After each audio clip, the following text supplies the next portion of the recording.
jusqu'où va-t-il s'arrêter ? À la pompe, le prix du carburant s'envole.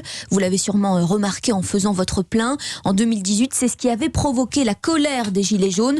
3 ans plus tard, les tarifs retrouvent quasiment les mêmes sommets. 1,60 € pour un litre de samplon en moyenne, 1,50 € pour le gazole.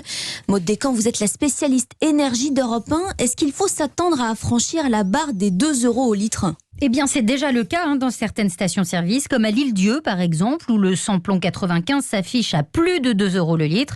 Pour certains acteurs de la grande distribution, le litre de carburant à 2 € pourrait se généraliser dans les prochaines semaines. C'est en tout cas ce qu'affirme le PDG du groupe Leclerc, Michel-Édouard Leclerc.